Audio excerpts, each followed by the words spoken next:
It's a new year. You have a fresh start. Same old habits? In this episode of Midlife Circus, Rob and Brent talk about the tiny routines running the show, from sleep trackers and inbox zero to afternoon snack attacks and always having the feeling of needing to be on. They explore why midlife is actually the perfect time to rewrite the script and design habits that fit who you are now, not who you were at 35. Before we begin, remember to follow Midlife Circus on Apple Podcasts or wherever you get your podcasts, and subscribe on Substack to stay up to date with everything happening under the tent. Let's dive into new habits, new year, new you.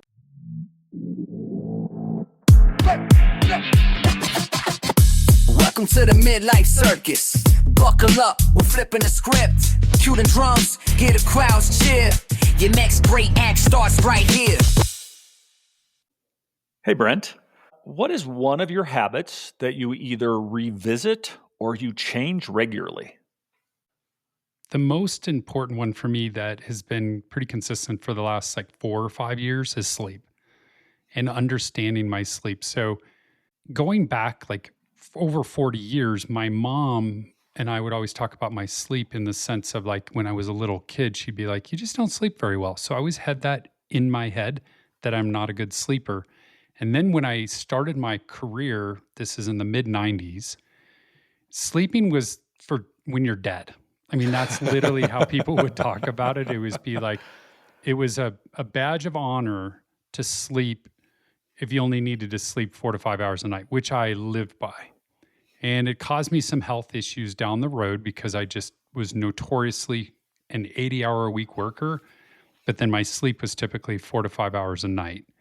And what I've learned as I've gotten a little bit older, and I really started to pay attention to the habit of sleeping 4 or 5 years ago, and I think it's hit, it feels like it's hit mainstream more in the last 5 years of people talking about it and the importance of it. So for me, it's something that I constantly am revisiting and challenging my habits associated with sleep. And what drives a good night's sleep, what drives a poor night's sleep, how can I further enhance it? And the benefit is, I wear an Oura ring. So having that, I have the data probably for maybe 4 or 5 years I was pretty early adopter at that. So it's really interesting to see my sleep results, but it's all based on habits. And it's one that I think about on a regular basis because for me, when I sleep well, it usually is a sign for a lot of great things. I'm just much more productive. I just have much more clarity in my thought. And I'm generally more enjoyable to be around just because I have the right level of energy and so forth. So I just put a lot of emphasis, but it's a habit. And I would say that I went from having really bad habits, and I would say today I have pretty good habits. But that's something that I constantly am working on to ensure that I'm getting the best of it. So does your Oura ring give you a score at the end of the night or the end of the cycle? So each morning you're able to see what type of sleep score you have, or just gives you here's what your trend was over the last 24 hours? Yeah, it actually has your general sleep score, and they use it. It's called your readiness score. Okay. And everything's out of 100. And so my readiness score this morning when I woke up was 92, which is really high for me.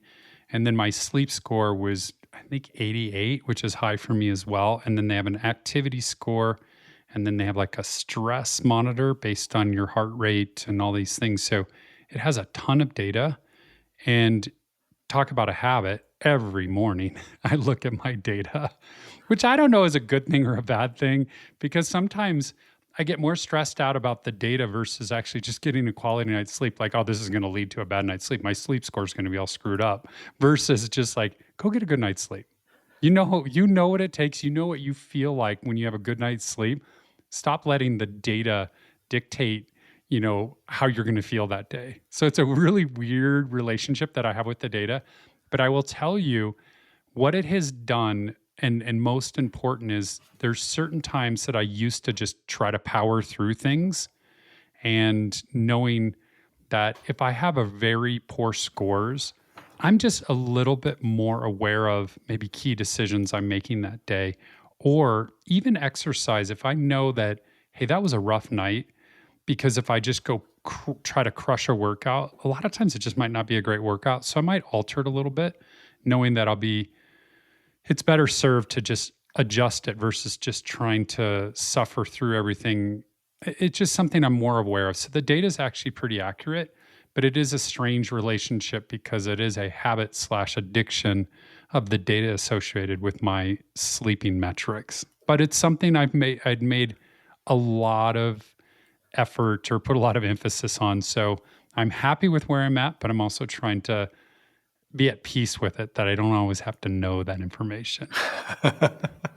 The stress of your sleep score gives you a lower sleep score, is what you're saying at times. Yeah, it's like if I don't fall asleep right now, then the whole thing's going to be thrown off. Tomorrow, I'm going to have a terrible sleep score, and then I'm going to have a terrible day because my score is really low. It's like, oh, really? Is that how this works?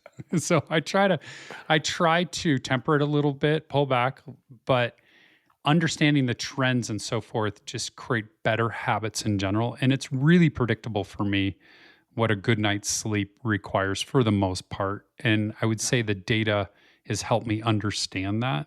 And also the habit of, when do I go to bed? What am I doing right before I go to bed? If I'm on my phone, forget about it. Or my phone, my laptop, or my iPad, or whatever it is on the computer, it just kind of carries whatever I was working on, just carries into my sleep, and it's just a bad result. So I know things, but I'm still guilty of all of them. So both Tara and I wear a Garmin watch, and that does give us a sleep score. And we actually compete on a nightly basis as who got the better score. And most of the time, she was ahead of me until after I left my last company. My sleep scores went through the roof in terms of quality of sleep, and the outcome that I get and how I feel the next day are through the roof. And of course, this is peak midlife moments. We're talking about sleep right now as a way to kick off a podcast. Hopefully our audience hasn't fallen asleep listening to this discussion. Now, I'm guessing if they're all in midlife, they're going to think somewhat similar to us, thinking about how important sleep is and how much we look forward to it. Today's episode is not about sleep in particular, but Brent, you said it a couple of times. It's about habits and how to both create new habits as well as break old habits. And the interesting thing about habits, you've heard the phrase, we're creatures of habit. The neat thing about habits is you don't have to think about them. They're a habit because they automatically happen. You consistently do it without giving it much thought.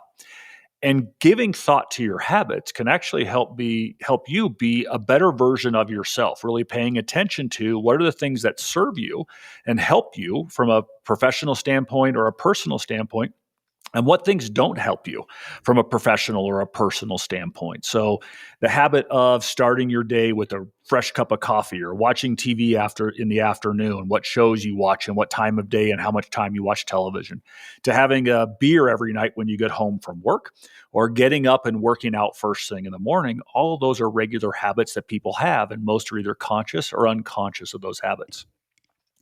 I want to talk specifically, Brent, about your last transition a little bit.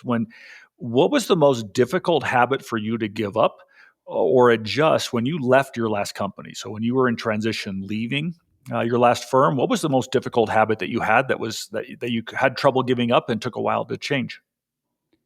The number one thing that's been a challenge for me in navigating my transition from my last company is that feeling of always having to be on.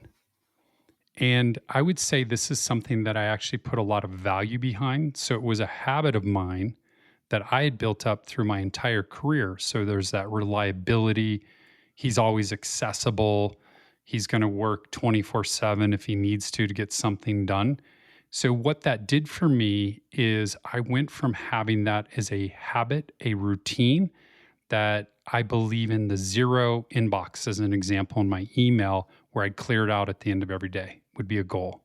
Didn't always succeed in it because the bigger it was, the inbox, the more anxiety it would create. Like, I got a lot to do. So that habit of constantly being on was something that I built up. But then when I left my last company, I didn't have to do that. And I had to reconcile with what that felt like, because it was created actually quite a lot of anxiety right out of the gates for me, because I woke up and I didn't have a full calendar and I didn't have a mass amount of emails and I didn't have a bunch of meetings or things that I needed to schedule. And it was anxiety because I was like, well, then what do I do? Then it felt like lacking productivity. And that creates a whole nother monster or a whole nother beast to kind of tackle. But it was the habit of always being on to not always having to be on and reconciling with that. And I would say it took me quite a while to figure that one out. But today I feel really good that I don't wake up with that anxiety of just like, I've got to be on, I got to do this, I got to do that. It's a different pace. I wouldn't say it's a different level of productivity because I've reframed what productivity means for me in this stage of life, but it's more to do with not always feeling like I got to respond to that email right away. I got to call that person back right away. I got to schedule these next 10 meetings. That is just a different pace in life, but it's a different purpose as well. So it's been rewarding to be on the other side of it once I navigated it. But it was definitely a habit that I had that it just wasn't in my last organization. It's been going on for 30 years. So it was a bit hard to unwind, but now I feel really good that I don't have that anxiety associated with always being on. It's nice not to have that. Not to be returning emails at 11 or 12 o'clock at night, screwing up your sleep score and doing it that way. Waking up first thing in the morning, checking the inbox, looking at the calendar, seeing what's on the schedule for the day, and just making sure you're prepared for it all the way through the minute your head hit the pillow. Absolutely. It's a different feeling. And I would say, while I still have a lot of things that I'm accomplishing and I'm excited about, it's just everything, it doesn't have to be at this moment in time. And I can space things out a little bit differently. And it's been a process for me, but it feels good to acknowledge that process that I used to have and acknowledge it in the sense like, hey, this is what you were known for. You were good at it, but is that what you want to carry on into the future? And I clearly signaled to myself after I evaluated, no. Because it's pretty intense to manage that lifestyle or that way of operating every day in, day out. Like, I just don't necessarily want to do that or need to do that at this point in time in my life. Similar to yours, when I left, and for me, it wasn't going just to a new company. So it wasn't a transition to a new firm. It was stepping away from corporate America, taking a break and trying to figure out what would be next for me in my life. For me, it was rushing through things that I didn't need to be rushing through. Whether it be, I got to get up early so I can get my workout in. Well, I didn't have anything else scheduled for the day, yet I still did my workout first thing in the morning. And actually, most of the time, it was in the dark. And I know you and I have talked about this. A habit that we both have is if I don't do my workout before 11 o'clock, it's not going to happen. And that's self-imposed. I could actually go and ride my bike at 2 o'clock in the afternoon or go lift weights at 2 in the afternoon. But the habit was get it done early before you get on your first video conference meeting or before your first call of the day. I was trying to get that thing knocked out. And for me, it really came to a head as I was doing some stuff around my garage, getting ready for a rafting trip that we had planned. And I found myself early just rushing to try and get it done so I could go on to the next thing on my list. Well, my list wasn't very in-depth. So you talked about always being on. I had lists of things that I needed to do before I could go to work, or when I got off of work, here's the things that you have to get done them just as fast as you can, to I have an entire day to do these activities. I don't have to rush through them. And there's actually a beauty in the slowness of that activity, just to be slow and enjoy it. So it was kind of as I was rushing through it, I'm like, wait a second.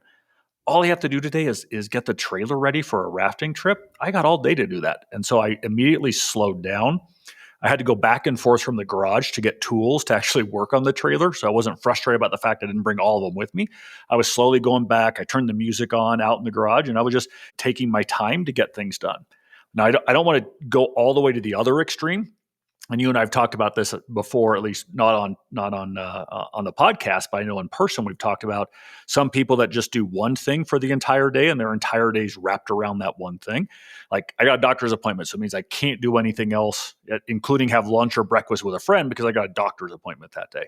I'm not saying that. I'm not saying that, one thing is going to take my day, but I don't need to be rushed in doing things as much as I was before.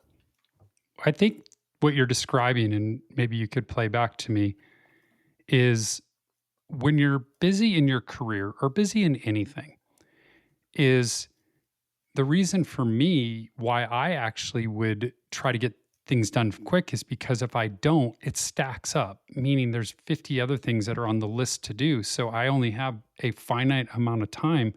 And I was just used to that. Is that how you felt as you were getting ready for this rafting trip as an example, where it was always like, if I don't do it, then I've got all these other things I need to do. And when's that going to get done? If I don't do it now, I'm going to be up till midnight trying to get it done. So I need to do it now, but I had all day to do it. I didn't have conference calls throughout the day that I had to go into. So you're spot on. Yeah, I find to me where I'm getting the benefit today that I used to not get the benefit, what I'm able to do is create space to get ready, which actually helps me enjoy the entire process better. Meaning it's that warm up for the trip.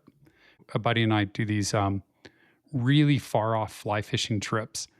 And we go to these really remote locations. And one of the things that we used to always say in those trips, it's going to take us a day and a half to 2 days to unwind from work.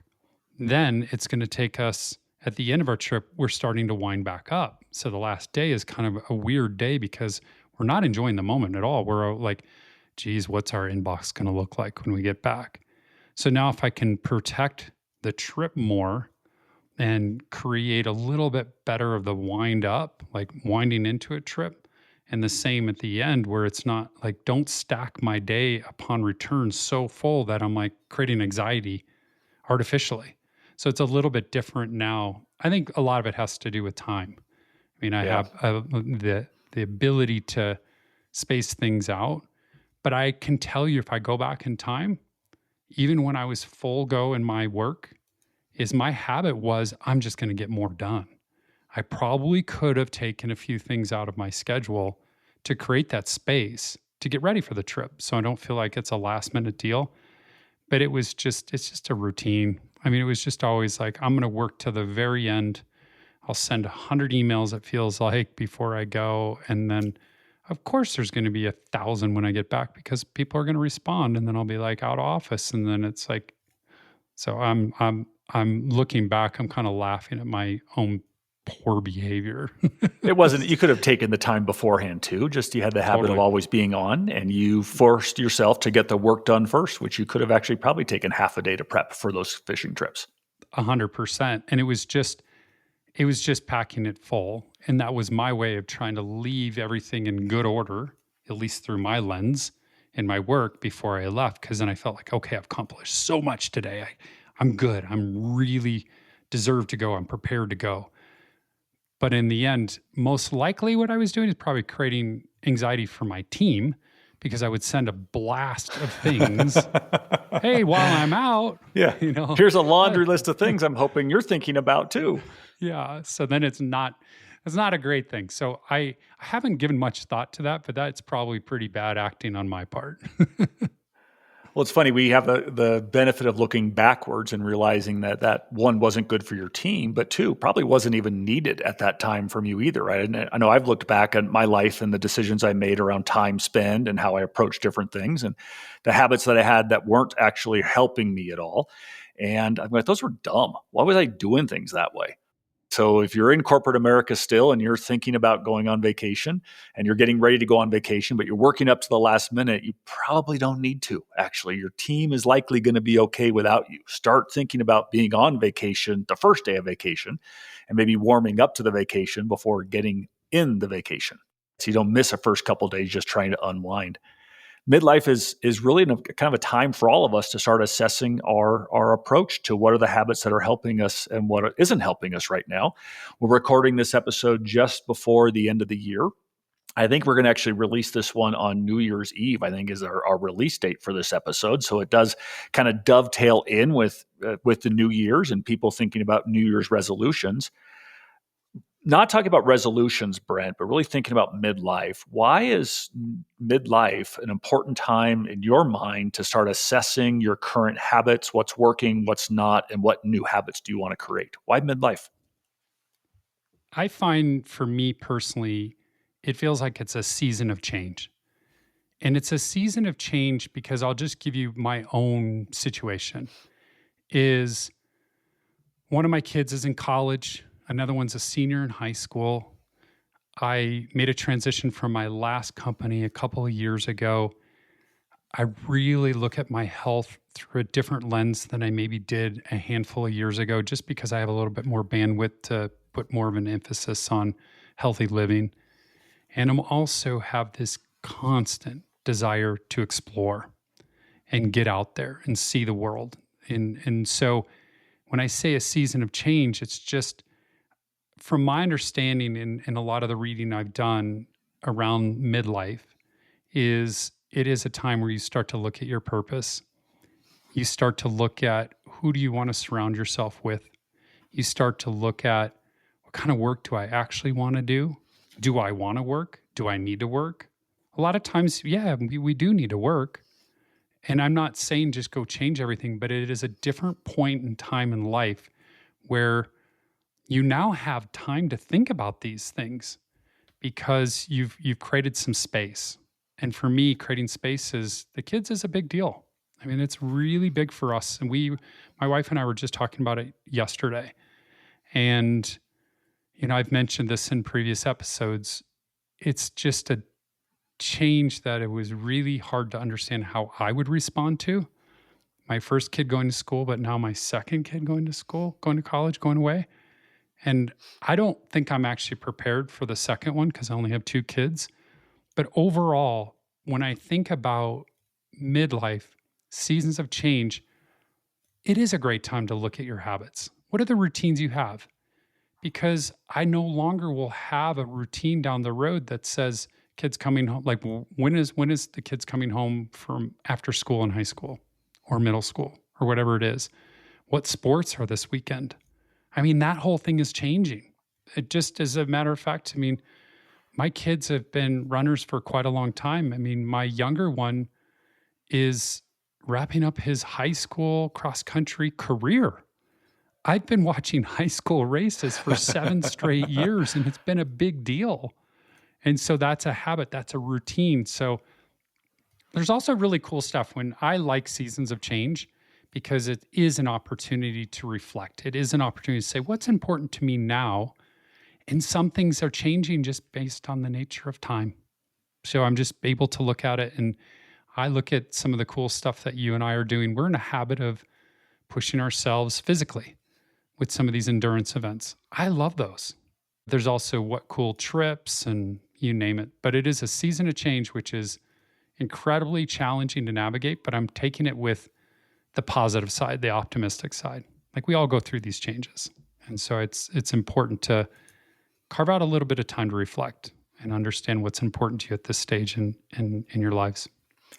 What I'm hearing you say, it's just the openness that the changes that we go through in midlife leaves for us, and not to negate the changes and the transition that happened in our 20s and 30s, where it's now a marriage or you have your first child, a pretty dramatic change, but it becomes more busy during those changes, or you have a new job or you get a promotion where things get busier. Those are all important changes, but these feel a little bit different, I would say. It's not a change to being busier. It's a change that things are actually potentially even less busy. So kids are now, you just talked about it, both your boys will be out of the house here this time next year. That's an openness. You and I both transitioned away from corporate America and working world into a semi-retirement type of lifestyle where we're working but doing a lot more fun stuff. That created more openness for us as well. And so gives us, it's a different feeling, I would say, this busyness going away in the transition from a very full and always being on life and things like that and stepping away. Most midlife transitions create space. And that's what I experienced when I left. Some habits that I had that we were, pretty conditioned to is on the weekends, Tara and I would make dinner together, and we'd do this pretty big, elaborate dinner, lots of ingredients. We'd have a cocktail or a bottle of wine and share that over making dinner and through the evening. And it was kind of a celebratory event through the week that we both looked forward to. We only did those things on the weekends because I was too busy like you. I was working 60, 70-hour weeks. And I was working until 7 or 8 o'clock at night. Tara ate way too early for me to try and have a dinner with her at 3 or 4. And so the openness that was created by leaving work caused us, hey, let's cook more days of the week together. And so we would make dinner together, but those dinners included wine or a cocktail. And after a while, Brent, I found myself having wine or cocktails every single night, which doesn't help me, doesn't help my sleep score. That's the number one thing that screws up my sleep score. But it's not the lifestyle I wanted to have.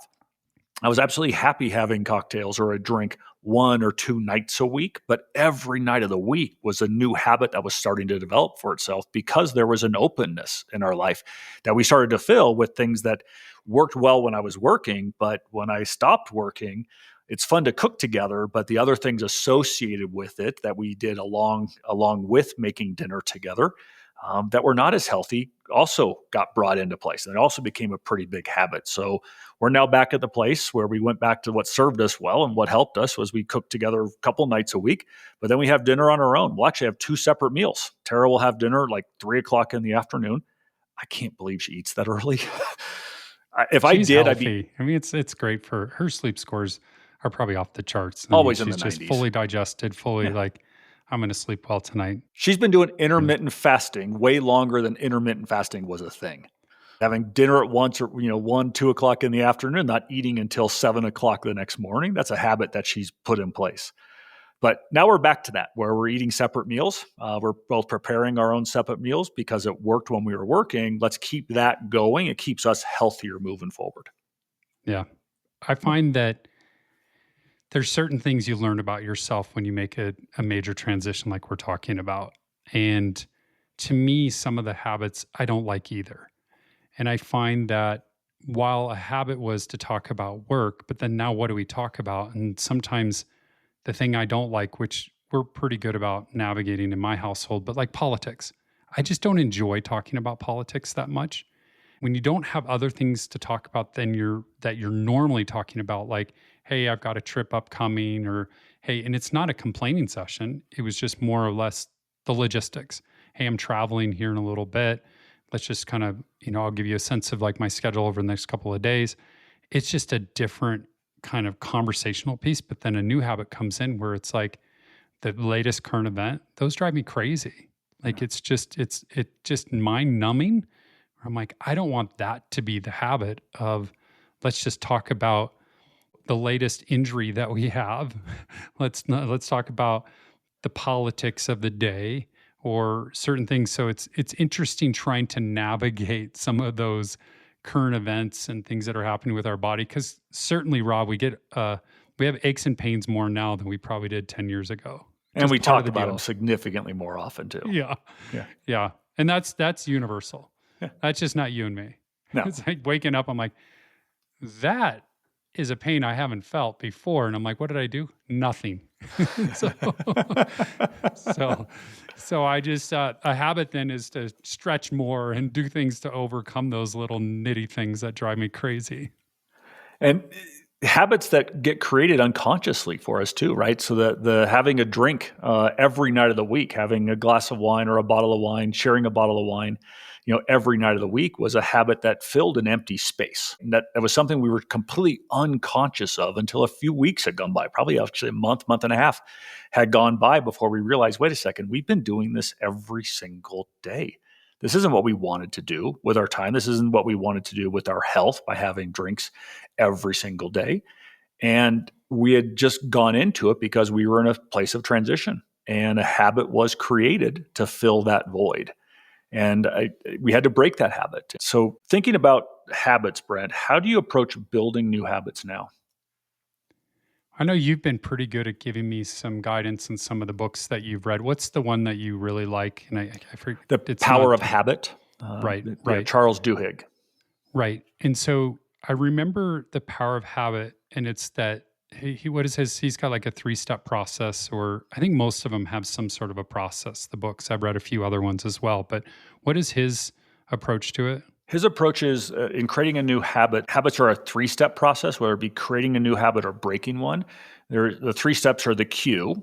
So what is it that kicks off the ritual, which is step 2, is what is the habit that you do every day? And then last one is the reward.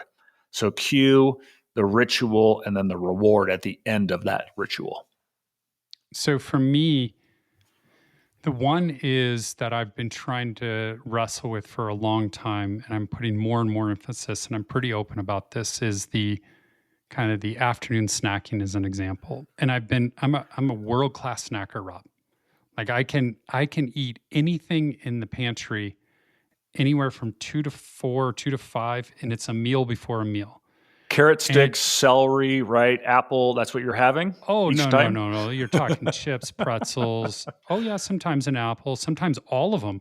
Yet last night's meal. It's this habit, this routine. And so what I'm trying to understand by using the cue, ritual, reward is what is the cue for that? And what I find is even if I am not even hungry, right around 2:00, it's this cue of like, I need to eat something. And then the ritual is to wander out and work out of the house. So wander out to the kitchen and just kind of look in the fridge, look in the pantry and be like, what do I want right now? And then it's like snacking while I'm thinking about it. And usually then the reward is, oh, I'm full again. Even if I'm already full and now I'm over full. And then I eat a normal dinner, at 5:30 or whenever we eat dinner.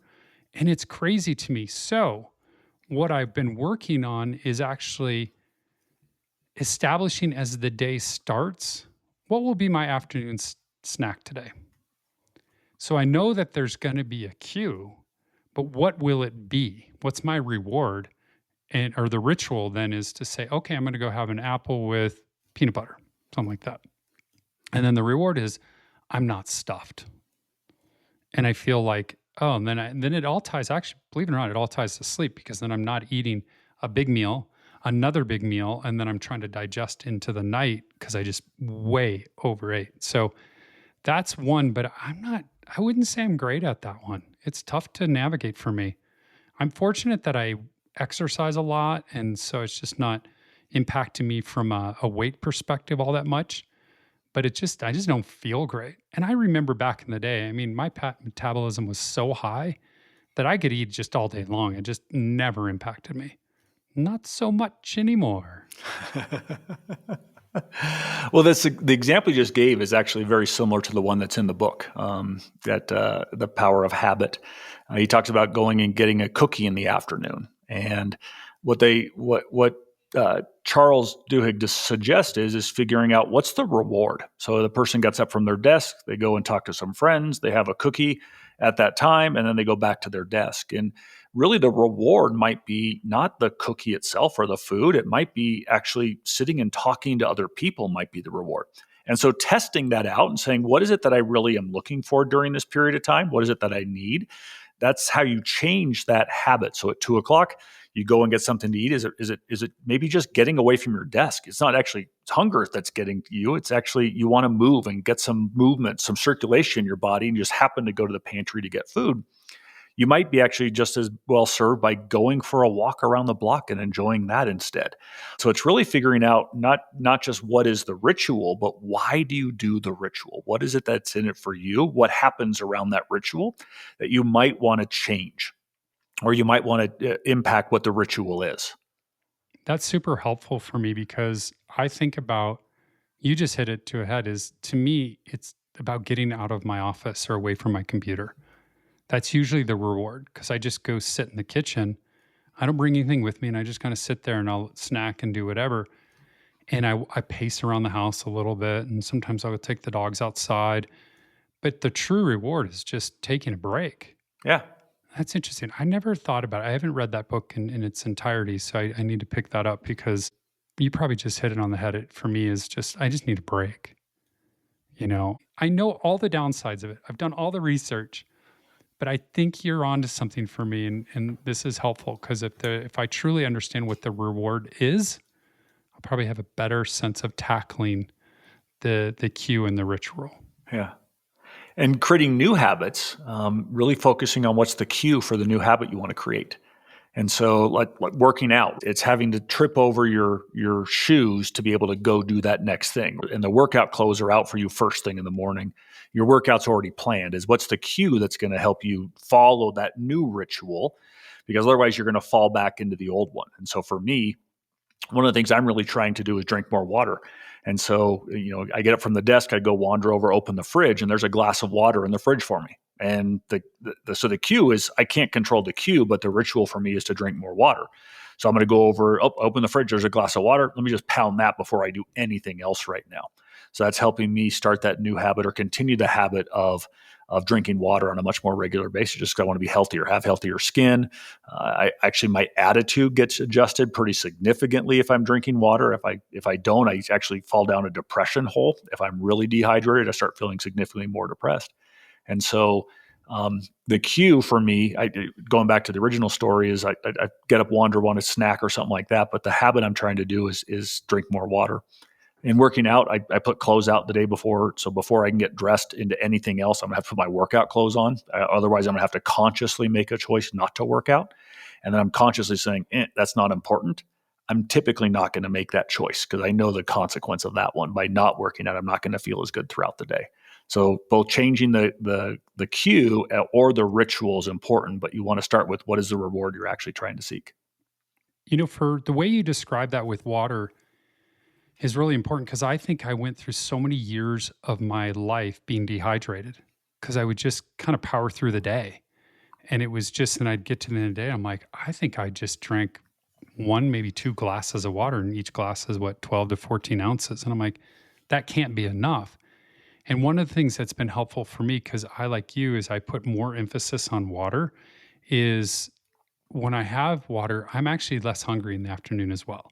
And it's not powering a bunch of water at 2:00. It's actually water consistently throughout the day, and then learning when to stop it so then it doesn't impact me and I have to pee 100 times at night. But it's actually a really helpful, kind of helps to my overall challenge with the snacking side of things, is just being hydrated. But I also agree with you. I just feel better when I'm hydrated. And I've only learned about the hydration really, I guess, me putting an emphasis on it in the last couple of years. But I've seen other people, I've talked about it quite a bit. I've talked about it with my brother quite a bit. My sister is pretty good about it. And you start seeing people carrying around those big jugs of water and you're like, what are they up to? But now you understand why. Yeah. Healthier living. Absolutely. Hands down. Yeah. Yeah. If we haven't lost our guest by now talking about sleep and drinking water, two of the most sexy things to be talking about, you're truly in midlife if you're actually interested in the conversation about how do I get more sleep? How do I drink more water? Brent, as we think about midlife being a time of transition, when a lot of kind of major transitions happen in life, so leaving work, kids going off to school, or now completely out of the house. Before we go through transition, though, what are some of the habits that people should start thinking, or how should they start thinking about habits to implement prior to the transition? The one that's helped me out the most is envisioning the change before the change happens. And that's a habit. So if you know that you're going to go through a significant transition, start to envision what that could look like. Now, you're not going to hit it 100%. I couldn't have imagined what it was like for my oldest to go off to college. Like, I didn't know what that feeling is, but I can start to sense it. Once they're in high school, you start to sense them not being around as much, because once they have a car, their friends are really important, their sports are really important, so they're gone a lot. But starting to envision what would that void feel like, and understanding how am I going to navigate that? Am I going to just allow it to sink me, or am I going to actually embrace it? And that's something that's been helpful, is starting to envision certain changes in my life and pros and cons. And so the habit for me, tying it back to the major theme today, is being thoughtful about what's coming, but not trying to live in the future. That's not where I'm going with this. I'm going with is there things that you can do to help you through a transition today? You've always taught me one thing really well around habits and change. It's like, is there certain things you can practice today and not actually go all in? I remember reading this thing about you need to drink a gallon of water a day, as an example. We'll go back to the water. If I started out drinking a gallon, I'd be really uncomfortable. But what if I went from 60 ounces to 70 ounces, and then to 80 ounces, and just kind of keep growing it from there? Envisioning the change and starting to do some small steps is much easier to navigate than just going all in and waiting for the moment. But there's this fine line, as I mentioned, of trying to live in the future versus living in the present. That's a risky endeavor as well. If you're trying to be so focused on, I'm trying to minimize the pain, I don't know if that actually helps you.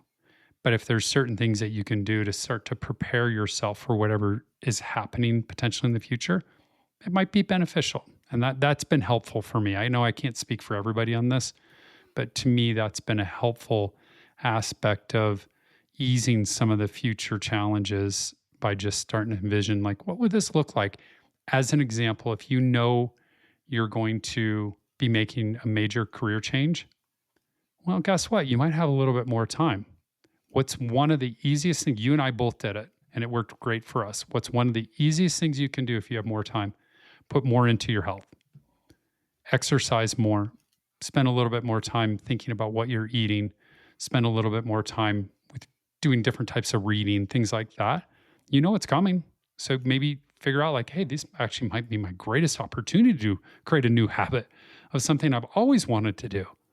And then it all of a sudden becomes exciting and you look forward to it versus getting in the valley of despair where you're just like dreading what's coming.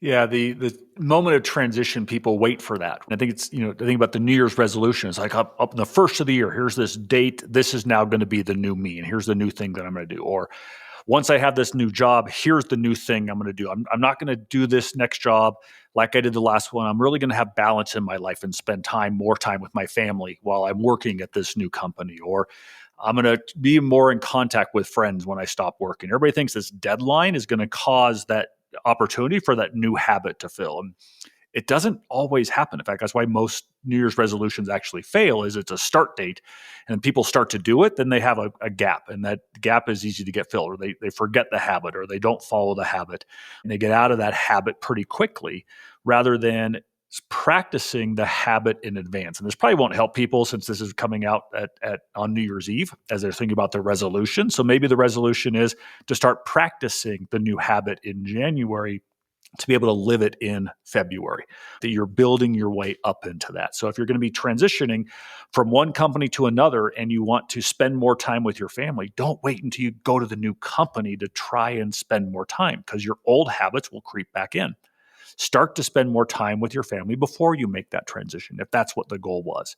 So when you talk about practicing, it's trying the new habit, whether it be working out, drinking, spending more time with the people that you love, doing things differently.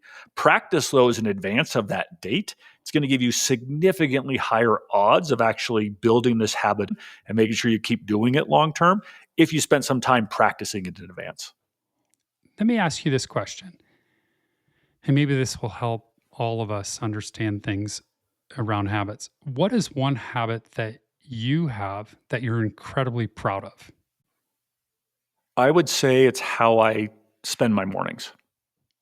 And this has been one that's been a pretty solid habit for a long time. So unlike you, Brent, that you would check your email first thing in the morning, I didn't. I got up, and the habit is to start making a pot of coffee.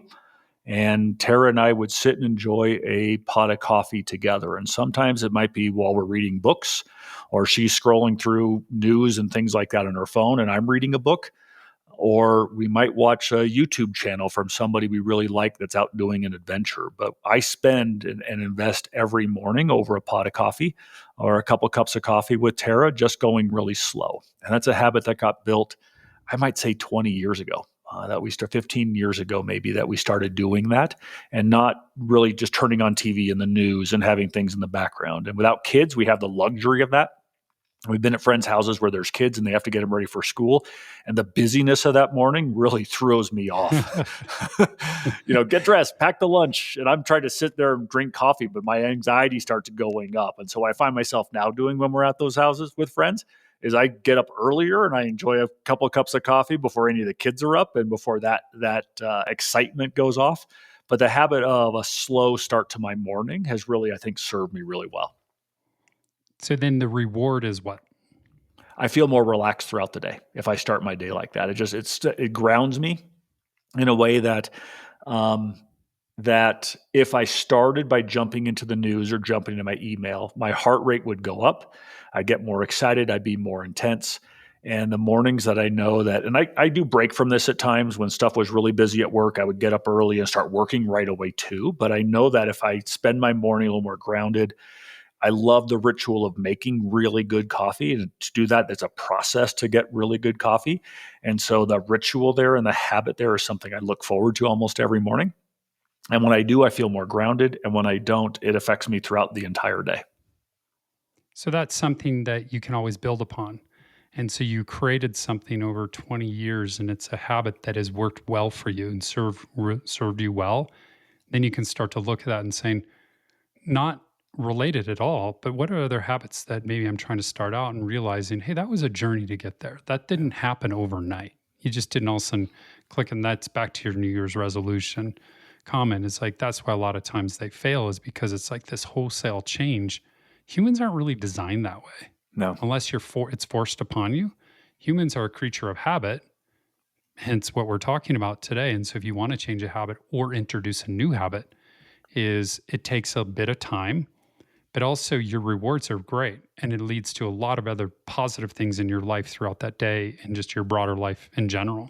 So it's really cool. Thanks for sharing that. Because I always think about, we all have those things that serve us well.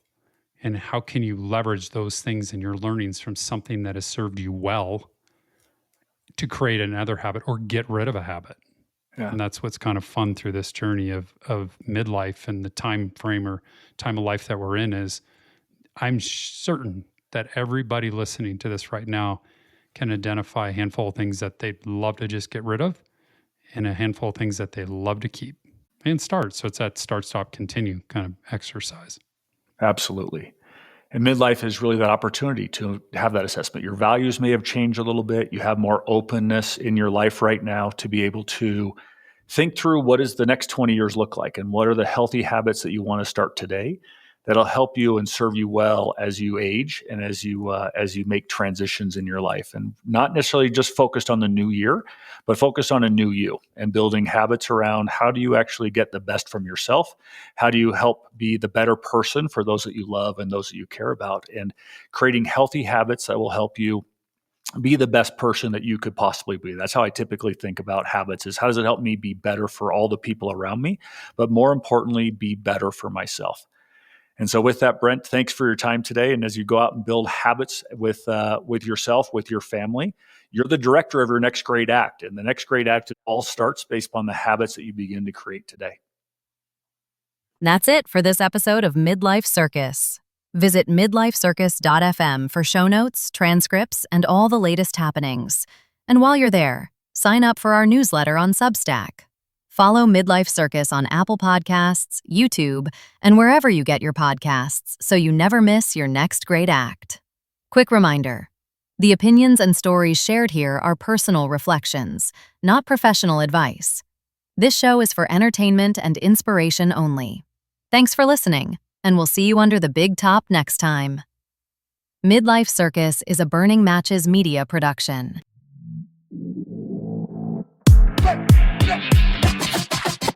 Welcome to the Midlife Circus. Buckle up, we're flipping the script. Cue the drums, hear the crowds cheer. Your next great act starts right here.